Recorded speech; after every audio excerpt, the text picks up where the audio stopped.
बोलेंगे शराब नहीं पिएंगे, सब बोलेंगे कि हम तो शराब नहीं पीते, लेकिन पाली में तो बोले जा रहे हैं, रोज बोल रहे हैं, ठीक है, लेकिन वो माइंड को हिट नहीं कर रही है लैंग्वेज, इसलिए बोले जा रहे हैं। तो यहाँ पर आज हम इस तरीके से पढ़ाई करेंगे, इस तरीके से सीखेंगे कि हर छोटी बड़ी बात हमारे माइंड को हिट करे, हमारे माइंड में समझ में आ जाए, उसको ग्रहण करें। हमारा ये जो माइंड है, मन है, ये उस भाषा को समझे और उसको ग्रहण करें। जब हम उसको सही तरीके से समझकर ग्रहण करेंगे तभी वो हमारे आचरण में आएगा, तभी हमारा ये जो कार्यक्रम का उद्देश्य है धम्माचरण, ये सफल होगा, अन्यथा ये सफल नहीं होगा। बहुत लोग प्रचार कर रहे हैं धम्म का, लेकिन बड़े बड़े शब्दों का प्रयोग करने के कारण हमारा जो मन है उसको ग्रहण नहीं कर पा रहा है, इसलिए आचरण में वो उतर नहीं रहा है, और इसलिए हमारे समाज की जो समस्याएं हैं वो जस की तस है, हमारे परिवार की जो समस्याएं हैं वो जस की तस है, हमारे पड़ोसी के साथ में जो हमारी समस्याएं हैं वो वैसी की वैसी है, कुछ भी हल नहीं हो रहा है, क्योंकि मन को सही ट्रेनिंग नहीं मिल रही है। और मन को ट्रेनिंग तभी सही तरीके से मिल सकती है जब उस मन को जो बात समझ में आती है उस तरीके से हम बात रख सकें। तो इस तरह से ये बुद्ध की जो पाठशाला है, इस पाठशाला में आज हम बातें करेंगे। सबसे पहले हमने नमन किया। नमन मतलब उस शब्द को हम फोड़ेंगे तो पता चलेगा कि उसमें नम शब्द है। नम, नम कैसा होता है? थोड़ा फ्लेक्सिबल होता है, गीला होता है। किसी भी चीज़ को नरम करते हैं तो वो चीज़ कैसी हो जाती है? फ्लेक्सिबल होती है, मुलायम हो जाती है, उसकी कठोरता समाप्त हो जाती है। तो यहाँ पर नमन ये नम शब्द से बना हुआ है, यानी उसमें नम्रता आती है, उसमें कठोरता खत्म हो जाती है। एक व्यक्ति किसी के सामने जा रहा है, कुछ व्यवहार करने के लिए जा रहा है, तो सबसे पहले उसको अपनी कठोरता को कम करना पड़ता है, उसको नम्र होना पड़ता है, उसको विनम्र होना पड़ता है। तो यहाँ बुद्धिज्म में जो इस शिक्षा के माध्यम से संस्कार दिए जाते हैं, वो सबसे पहला सबक सिखाते हैं कि आदमी को विनम्र होना है, नम्र होना है। उसकी शुरुआत ही नम्रता से हो रही है कि आप गुरु के पास शिक्षा लेने जा रहे हैं तो कठोरता को बाहर छोड़ दो, अपने अंदर की भीतर की कठोरता को कम कर दो और उसके आगे विनम्र हो जाओ। और विनम्र भी कैसे होना है? घुटने पर बैठना है, हाथों को कमल की कली की तरह जोड़ना है, और फिर उसको हम माथे पर इस तरह से लेके जाते हैं, माथे से फिर हृदय के पास लाते हैं और फिर पूरे शरीर के साथ में झुकते हैं। इस तरीके से जो हम झुकते हैं ये तभी संभव है जब वो विनम्र हो। अगर उसके अंदर कठोरता होगी या अहंकार होगा तो वो कभी नहीं झुकेगा, वो एकदम स्ट्रेट रहेगा। उसको यदि ऐसा लग रहा हो कि ये सारी बातें तो मुझे पता है, ये क्या मुझे सिखाने वाले हैं, ये क्या मुझे बताने वाले हैं, मैं खुद ही स्वयं बहुत होशियार हूँ, बहुत ज्ञानी हूँ, तो ये क्या हो जाता है? अहंकार। और जिसमें ये चीज़ होती है उसके ये सारे जो इंद्रिय हैं, हमारे इस भाग में ही सारे इंद्रिय हैं, आँख, कान, नाक, जीवा, त्वचा, ये सारे इंद्रिय यहीं पर है। ये भी तैयार नहीं होते हैं, इसे षडायतन कहा है। षडायतन यानी 6 खिड़कियाँ। ये 6 खिड़कियाँ उसने बंद कर दिए। जो अहंकारी होता है, कठोर होता है, वो अपने ये सारी ज्ञान लेने की जो खिड़कियाँ हैं, दरवाजे हैं, जो भी बोलो उसको, झरोखे हैं, वो बंद कर देता है। उसका शटर डाउन रहता है, तो वो बाहर से कोई भी ज्ञान नहीं ले सकता। जब हम विनम्र होकर झुकते हैं इन सारी इंद्रियों के साथ में, इस पूरे रूप देह के साथ में, तो हमारी इंद्रियों को भी हम तैयार करते हैं। ये ज्ञानेंद्रिया है, ये ज्ञान लेने का एक माध्यम है। इस माध्यम को हम पूरी तरह तैयार करते हैं। अगर कोई व्यक्ति इस तरह से नहीं करता है तो वो शरीर से यहाँ होता है, लेकिन उसका मन, उसकी इंद्रियां यहाँ पर उपस्थित नहीं होती है, वो कहीं और होती है। बहुत बार आगे व्यक्ति क्या बोल रहा है, ये कान पर आवाज तो जा रही होती है, लेकिन वो शब्द समझ में नहीं आते हैं। क्यों? क्योंकि उसका मन कहीं और होता है। तो उसको यहाँ पर क्या हो रहा है, क्या बोला जा रहा है, समझ में नहीं आएगा। वो पूरी तरह से अपने ज्ञानेंद्रियों के साथ ज्ञान लेने के लिए तैयार नहीं है। इसलिए यहाँ पर सजगता और जागरूकता बढ़ाने के लिए, ज्ञान लेने के लिए हमारी इंद्रियों को इस शरीर के साथ साथ तैयार करना पड़ता है और गुरुजनों के सामने विनम्र होकर ये स्वीकृति देनी पड़ती है कि हाँ, मैं तैयार हूँ लेने के लिए। उससे उसका अहंकार कम होता है, उससे उसकी कठोरता कम होती है और इस भाव से आगे वाले के प्रति उसके मन में एक आदर का भाव भी जगता है। मतलब वो अपने गुरु जो भी ज्ञान दे रहे हैं उनके प्रति विनम्र होकर आदर भाव भी दिखाता है। जिसके मन में गुरु के लिए आदर भाव न हो, वो व्यक्ति दिखाएगा भी नहीं, झुकेगा भी नहीं। हम अक्सर देखते हैं कि बहुत सारे लोग इस तरह से करते हैं, पैर छूते हैं, पैर में झुकते हैं, यहाँ ऐसे ऐसे करते हैं। क्या इसमें लगता है आपको आदर भाव रहता है? वो एक फॉर्मेलिटी होती है, एक औपचारिकता होती है। औपचारिकता में किया हुआ कार्य कभी भी फलदायी नहीं होता है। वो देने वाला भी औपचारिकता कर रहा है, लेने वाला भी औपचारिकता कर रहा है ना। देने वाला क्या देता है? औपचारिक रूप से आशीर्वाद देता है, सुखी हो, मंगल हो। उसको पता है कि इससे कुछ होने वाला नहीं है। वो अपनी फॉर्मेलिटी कर रहा है कि ये जीवन में है या गुरु के पद पर है तो उसे ऐसा करना है, आशीर्वाद देना है, अच्छा वो बोलना है। तो वो भी एक फॉर्मेलिटी के तहत वो बोल देता है, लेने वाला भी खुश और देने वाला भी खुश हो जाता है। लेकिन इससे कुछ भी संस्कार सही नहीं पड़ते हैं, धम्म का आचरण इससे सही नहीं हो सकता है। वो तभी हो सकता है जब वो वाकई में अपने मन में उस देने वाले के प्रति आदर भाव रखे।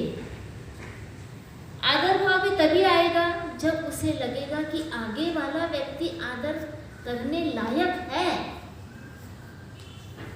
सभी के लिए हमारे मन में आदर और श्रद्धा जागता है क्या? नहीं जागता है। हम जब उस व्यक्ति को आजमाते हैं, उससे हम रूबरू होते हैं, उसके साथ बातचीत करते हैं, उसके साथ व्यवहार करते हैं, उसके आचरण को देखते हैं और फिर हम ये तय करते हैं कि वाकई में ये व्यक्ति आदर्श व्यक्ति है, इसका व्यक्तित्व अच्छा है, तब मन में श्रद्धा का भाव या आदर का भाव जागता है और तब बिना बोले ही उसकी गर्दन झुक जाती है, नमन के लिए वो तैयार हो जाता है। मतलब बातें एक दूसरे से कितनी कनेक्टेड है, कितनी जुड़ी हुई है। बहुत बार हम अपने युवा बच्चों को कहते हैं, भद्दे जी आए हैं, उनको वंदन करो, उनको नमन करो। वो अंदर से बहुत इरिटेट होता है, बच्चा अंदर से इरिटेट होता है। वो तो जानता ही नहीं है कि ये कौन है, केवल जीवन में है इतना समझ में आ रहा है कि हम आम गृहस्थों से अलग है, लेकिन ये वाकई में वंदन करने लायक है क्या, ये वो जानता नहीं है। और पेरेंट्स जब उस पर ये दबाव डालते हैं तो वो अंदर से इरिटेट होता है। फिर वो पेरेंट्स को खुश करने के लिए, चलो भाई कोई विवाद ना हो, पेरेंट्स नाराज ना हो, इसलिए फिर वो बोलता है ठीक है जय भीम, नमो बुद्धा। फिर आप जबरदस्ती उसको घुटने पर भी बैठने के लिए बोलते हैं, तो आपके दबाव में आकर वो घुटने पर भी बैठ जाता है, लेकिन इससे कोई फर्क नहीं पड़ता, जीवन में कोई फर्क नहीं पड़ता है। तो गुरुजन भी ऐसे होने चाहिए जिनके व्यवहार को देखकर आगे वाले के मन में श्रद्धा और आदर का भाव जागृत हो जाए और उसे बोलना न पड़े कि आप इस तरह से वंदन करो या इस तरह से उनका आदर करो। जैसे हमारे महामानव है, बाबा साहेब अम्बेडकर है, तथागत बुद्ध, महाप्रजापति, गौतमी, सावित्रीबाई फुले, ज्योतिबा फुले, ये ऐसे महामानव हो गए हैं कि जब हम इनका इतिहास पढ़ते हैं तो हमें पता चलता है कि इन्होंने अपने स्वार्थ को छोड़कर मानव जाति के कल्याण के लिए कई त्याग किए और कई ऐसे कार्य किए जो आम लोग नहीं कर सकते हैं। तो उनके प्रति केवल पढ़कर ही, सुनकर ही, समझकर ही हमारे मन में श्रद्धा का भाव जाग जाता है, आदर भाव जाग जाता है और फिर हम उनको खुद से नमन करते हैं। तो इस तरह के गुरुजन होने चाहिए। तो गुरु और शिष्य का इस तरह का ये रिश्ता बुद्ध की पाठशाला में सिखाया जाता है कि गुरु कैसे होने चाहिए और शिष्य कैसे होने चाहिए। बहुत बार बुद्ध के पास में ऐसे शिष्य आए जो ये समझते थे कि उन्हें पहले से बहुत ज्ञान है। उसमें एक महाकाश्यप का उदाहरण आता है। महाकाश्यप को लगता था कि उसे बहुत ज्ञान है, पहले के ज़माने में वेदों का ज्ञान लेते थे, सारे वेद उन्हें कंठस्थ होते थे, तो उनको लगता था बड़े ज्ञानी हैं। जब महाकाश्यप बुद्ध के पास में आया तो बुद्ध को बोला महाकाश्यप ने कि मेरा कुछ सवाल है, मुझे आपसे कुछ पूछना है, आपसे कुछ जानना है। तो बुद्ध बोले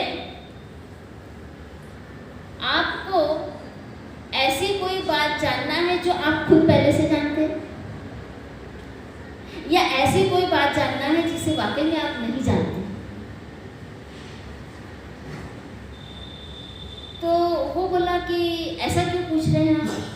तो बुद्ध बोले यदि आप कोई बात जानते हैं फिर भी मुझसे पूछना चाहते कि मैं वो जानता हूं कि नहीं, तो आप वो बात रहने दीजिए।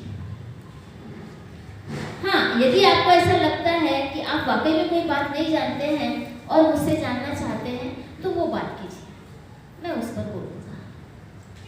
तो महाकाश्यप कंफ्यूज हो गया, फिर बोलता है नहीं मैं कुछ कुछ जानता हूँ और कुछ कुछ नहीं जानता हूँ। तो बुद्ध बोले जो कुछ कुछ आप जानते हैं ना उसको छोड़ दीजिए और आप जो कुछ कुछ नहीं जानते हैं ना वो मेरे से पूछ लीजिए, मैं उसका जवाब दूंगा। तो बोला ठीक है। प्रश्न उत्तर शुरू हो गए, उनके सवाल जवाब शुरू हो गए। अब वो महाकाश्यप प्रश्न करते गया और बुद्ध उसके जवाब देते गए।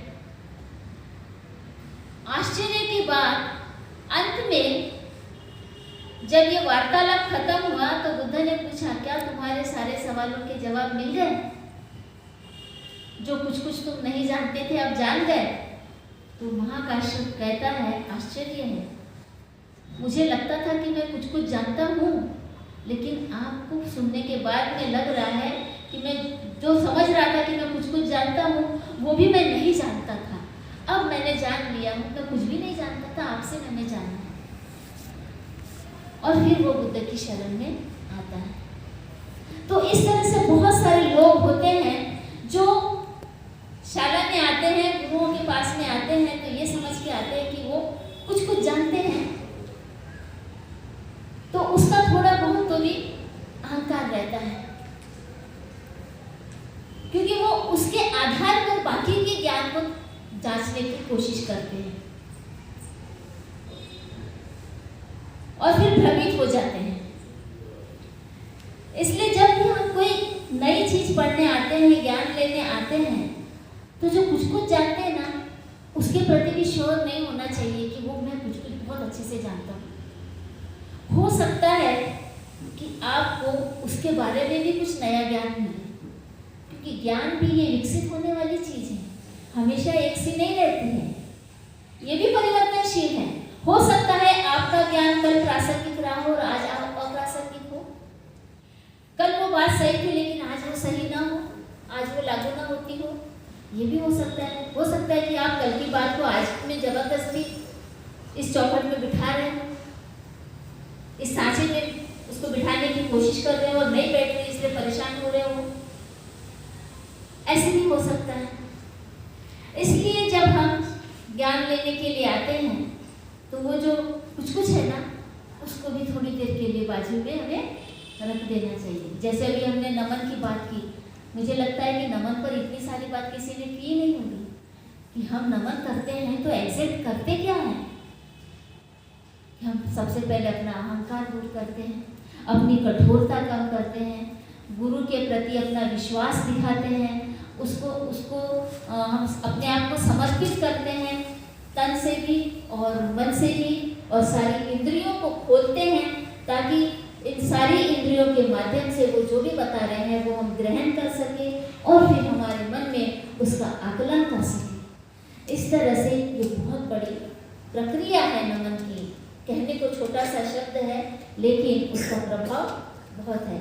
यदि ऐसा नहीं होता तो बहुत सारे लोग ऐसा नहीं परंपरा बनाते कि 100 साल का शूद्र और 10 साल का ब्राह्मण अगर आपस में मिल जाए रास्ते में तो 100 साल के शूद्र ने उस 10 साल के ब्राह्मण को नमन करना चाहिए।